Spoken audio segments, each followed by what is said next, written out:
Благодарам на присуството, еве вака во недела што дојдовте. Денеска го затвараме големиот настан кој што го имаме со германската фондација Конрад Аденауер за обука на целокупната пратеничка група на ВМРО-ДПМН.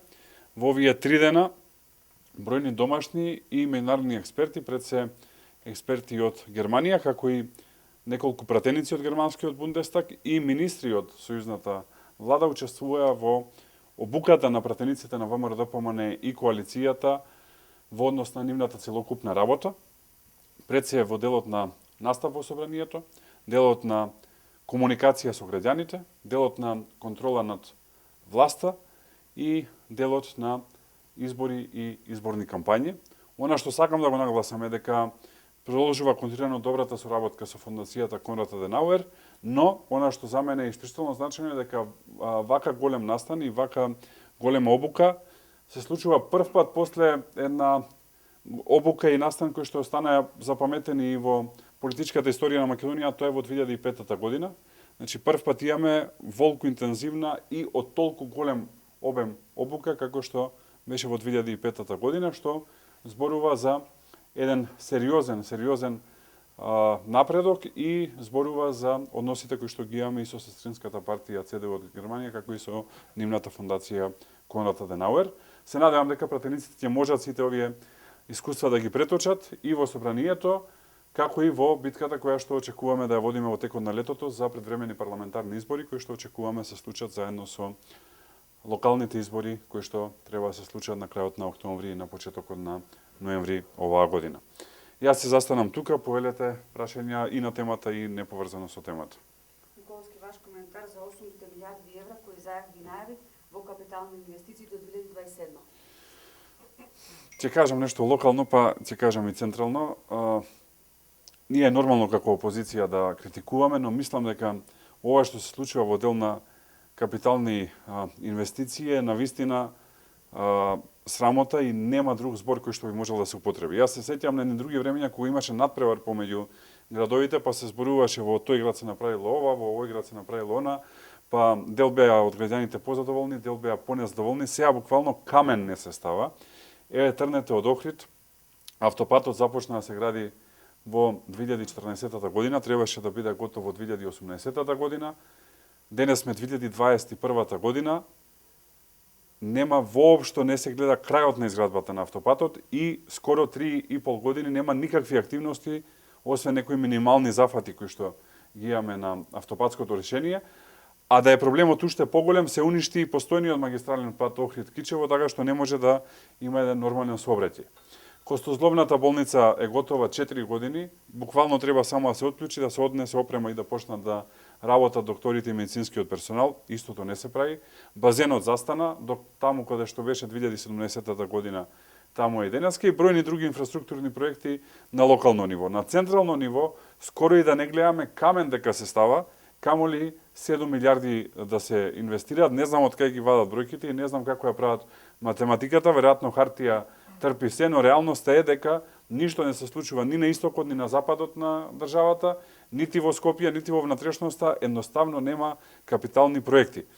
Еден или два примери еве да споменам, требаше да се изгради експресен пат, што е нешто слично на автопат, од Градско до Прилеп, и после тоа да продолжи од Прилеп до Битола и да се отвори тој дел од Централна Македонија. Во 2017 година, по промената на власта, се прекина изградбата на овој експресен пат, се избрка буквално изведувачот и сега нити се гради патот, нити некој го изведува. Вториот пример кој што би сакал да го кажам е поврзувањето на истокот. Се изгради автопатско решение од Скопје до Штип, истото 2 години не се пушташе. Откако се пушти, требаше да се продолжи со експресен пат од Штип до Струмица, каде што застана во 2017 година, таму е и денес. И третото, изградбата на пругата кон Бугарија. Интензивно се градеше првата делница со германски изведувач, која што беше запрена пред 2 години, нов изведувач нема, стариот се избрка.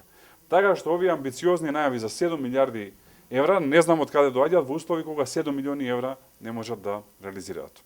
Николовски, дали партијата се подготвува за локалните избори, конкретно за Охрид, дали веќе имате ваш кандидат за градоначалник? Ако немате, како ќе тече процедурата? Има ли некој потесен круг, правите анкети, како одите?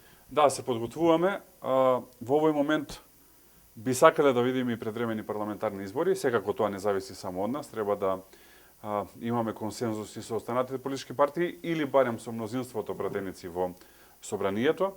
Во однос на локалните избори имаме во моментов една отворена постапка на сондирање на јавно мислење и во партиската база, и во поддржувачите на партијата, но и во пошироката јавност.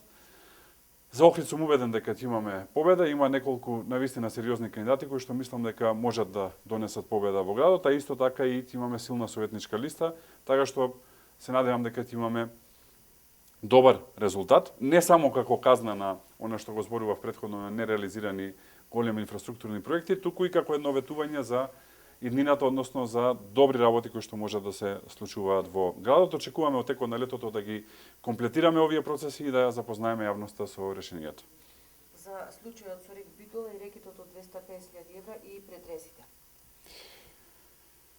Ќе кажам нешто ексклузивно сега во Охрид, мислам дека ќе е интересно за целокупната јавност. Гледам дека веќе 3 дена, наместо да се истражува вице и раководството на рек Битола, кое што се обидело да направи рекет од 250.000 евра, се гонат оние кои што, условно кажано, го информирале ВМРО-ДПМНЕ за овој криминал.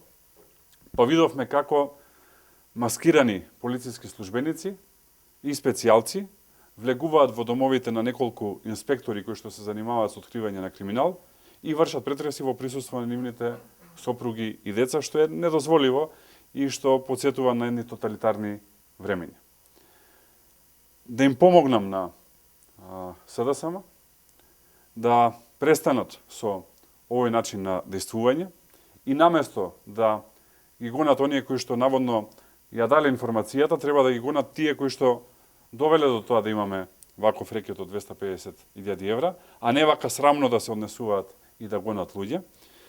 А ќе им помогнам на начин што еве ексклузивно ќе кажам денес тука од Охрид, дека информациите до ВМРО-ДПМНЕ не стигнаја од вработени во Министерството за внатрешни работи, нити од инспектори кои што гонат организиран криминал и корупција, туку стигнаја од еден високо позициониран член на највисокото раководство на СДСМ, кој што заради Законот за заштита на укажувачи, односно свиркачи, не можам да го споменам по име и презиме, но повторувам, информациите за криминалот во рек Битола и за рекетот во рек Битола стигнаја од високо позициониран член на најтесното раководство на СДСМ.